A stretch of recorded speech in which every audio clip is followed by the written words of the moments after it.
दर्शकों, आपका स्वागत है। मरने के 1 घंटे बाद क्या क्या घटित होता है, सारी जानकारी इस वीडियो में जानेंगे। वीडियो के अंत तक जरूर बने रहें और वीडियो अच्छी लगे तो वीडियो को लाइक और चैनल को सब्सक्राइब जरूर करें। मृत्यु के बाद शरीर भले नष्ट हो जाता है, लेकिन शरीर में मौजूद ऊर्जा यानी आत्मा समाप्त नहीं होती। मृत्यु के बाद कुछ समय तक आत्मा को अजीब अनुभव होते हैं जो उसके लिए कष्टदायी होती है। लेकिन क्या आप जानते हैं कि जैसे ही किसी की मृत्यु होती है तो 1 घंटे तक आत्मा के साथ कई तरह के अजीबोगरीब घटनाएं भी होती हैं। इन घटनाओं से आत्मा बेचैन और घबराहट से अचेत हो जाती है। गरुड़ पुराण में विस्तार पूर्वक बताया गया है कि मृत्यु के बाद 1 घंटे तक आत्मा के साथ क्या क्या घटित होता है। मृत्यु जीवन का वह सच है जिसे कोई मिटा नहीं सकता है।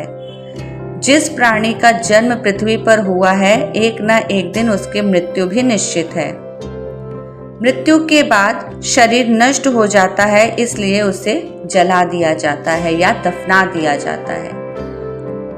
लेकिन आत्मा कभी समाप्त नहीं होती, बस एक शरीर से दूसरे शरीर में रूपांतरित होती रहती है। इस विषय में गीता में भगवान श्री कृष्ण कहते हैं कि आत्मा अमर और अविनाशी है, जिसे कोई शस्त्र काट नहीं सकता, पानी गला नहीं सकता, अग्नि इसे भस्म नहीं कर सकती और वायु इसे सुखा नहीं सकती। आत्मा वह है जो कर्म फल के अनुसार एक शरीर से दूसरे शरीर में भटकती रहती है। मृत्यु के बाद जब आत्मा शरीर से निकलती है तो कुछ समय के लिए अचेत अवस्था में रहती है। यह कुछ इस तरह का अनुभव होता है जैसे कोई मनुष्य बहुत परिश्रम करने के बाद खुद को थका थका सा या गहरी नींद में महसूस करता है, लेकिन कुछ समय बाद फिर से सचेत हो जाती है। मृत्यु के बाद जब आत्मा शरीर से निकलती है तो उसके साथ क्या घटित हुआ, इस बात का अनुभव उसे नहीं रहता। इसलिए जब आत्मा शरीर से बाहर आ जाती है तो उसके बाद भी वह पहले की तरह ही सामान्य व्यवहार करती है। आत्मा को तब बेचैनी और घबराहट होने लगती है जब वह अपने परिजनों को पुकारती है, उनसे कुछ कहना चाहती है, लेकिन कोई उसे देख या सुन नहीं पाता। उसकी आवाज बस उसी तक ही रहती है। ऐसे में आत्मा घबरा जाती है। ऐसा इसलिए होता है क्योंकि व्यक्ति केवल भौतिक चीजों को ही देख पाता और महसूस कर पाता है। आत्मा को शरीर त्यागने में दुख होता है, इसलिए वह अपने सगे संबंधियों से मिलने और बात करने की कोशिश करती है, लेकिन उसकी कोशिश नाकाम होती है। ऐसा इसलिए होता है क्योंकि आत्मा भी सांसारिक मोह माया के जाल में फंसकर शरीर को छोड़ने में दुखी हो जाती है।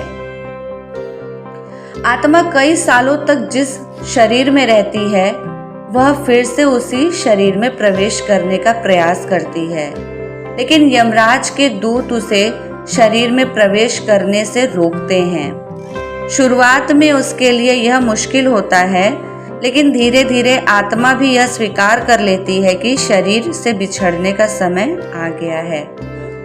मृत शरीर से अलग होने के कुछ समय बाद आत्मा अपने कर्मों को याद करती है। इस दौरान खासकर उसे अपने बुरे कर्म याद आते हैं।